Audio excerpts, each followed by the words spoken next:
है कि मृत्यु भी एक ऐसा सत्य है जिसे कोई जितना मर्जी झुठला दें, परंतु इसे बदला नहीं जा सकता।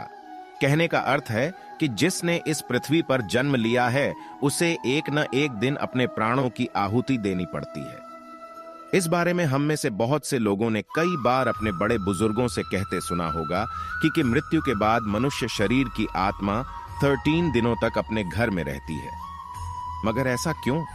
इस बारे में क्या किसी ने सोचा है? अगर नहीं तो चलिए आज आपको इससे संबंधित जानकारी बताते हैं और जानते हैं कि आखिर क्यों मृतक शरीर की आत्मा 13 दिनों तक अपने घर में भटकती रहती। साथ ही साथ ये भी बताएंगे कि 13 दिनों तक मृतक के नाम का पिंडदान क्यों किया जाता है। नमस्कार मित्रों, आपसे का स्वागत हमारे YouTube चैनल शिव महापुराण पर। आप लोग हमारे चैनल पर नए हो तो चैनल को सब्सक्राइब करके आने वाला हर वीडियो का नोटिफिकेशन आपको सबसे पहले मिल सके। मित्रों, गरुड़ पुराण में इस बारे में विस्तार से बताया गया है। गरुड़ पुराण में बताया गया है कि जब किसी व्यक्ति की मृत्यु होती है तो यमराज के यमदूत उसे अपने साथ यमलोक ले जाते हैं। यहाँ उसके अच्छे और बुरे कर्मों का हिसाब होता है और फिर 24 घंटे के अंदर यमदूत उस प्राणी की आत्मा को वापस घर छोड़ जाते हैं। यमदूत के द्वारा आत्मा को वापस छोड़ जाने के बाद मृतक की आत्मा अपने परिजनों के बीच भटकती रहती है और अपने परिजनों को पुकारती रहती है, लेकिन उसकी आवाज को कोई नहीं सुन पाता। यह देखकर मृत व्यक्ति की आत्मा बेचैन हो जाती है और जोर जोर से चिल्लाने लगती है।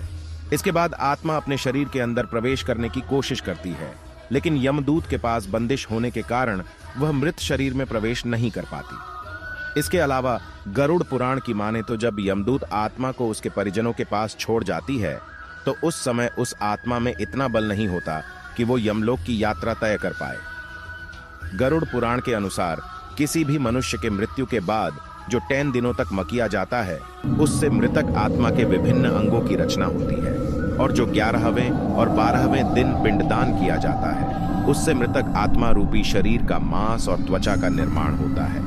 और जब 13वें दिन 13वीं की जाती है तो उस दिन मृतक के नाम का पिंडदान किया जाता है।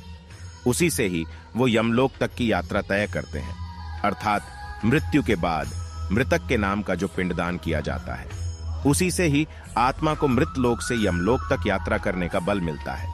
इसलिए ही गरुड़ पुराण में बताया गया है जब किसी मनुष्य की मृत्यु हो जाती है तो उसकी आत्मा 13 दिनों तक अपने परिजनों के पास घर में भटकती रहती है और उसके बाद आत्मा मृत लोक से यमलोक की ओर निकल पड़ती है, जिसे पूरा करने के लिए उसे 12 महीने यानी कि 1 साल का वक्त लगता है।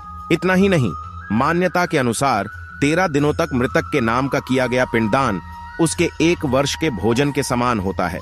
इसके अलावा बता दें, अक्सर लोगों के मन में यह सवाल भी जरूर आता है कि अगर किसी मृत व्यक्ति के नाम का पिंडदान नहीं किया गया तो क्या होता है। तो दोस्तों, आपको बता दें कि इसका भी वर्णन गरुड़ पुराण में किया गया है। जी हाँ, जिस मृतक व्यक्ति का पिंडदान नहीं किया जाता, यमदूत उसे 13वें दिन जबरदस्ती घसीटे हुए यमलोक की ओर ले जाते हैं और मृतक व्यक्ति की आत्मा को इस दौरान काफी कष्ट उठाना पड़ता है। इसलिए हिंदू धर्म में मनुष्य की मृत्यु के बाद 13 दिनों तक पिंडदान करना आवश्यक माना गया है। इसके अलावा आपको बता दें कि 13 दिन परिजनों के द्वारा मृतक व्यक्ति के नाम का जो भोज करवाया जाता है, अगर वह कर्ज लेकर किया जाए तो मृत व्यक्ति की आत्मा को शांति नहीं मिलती।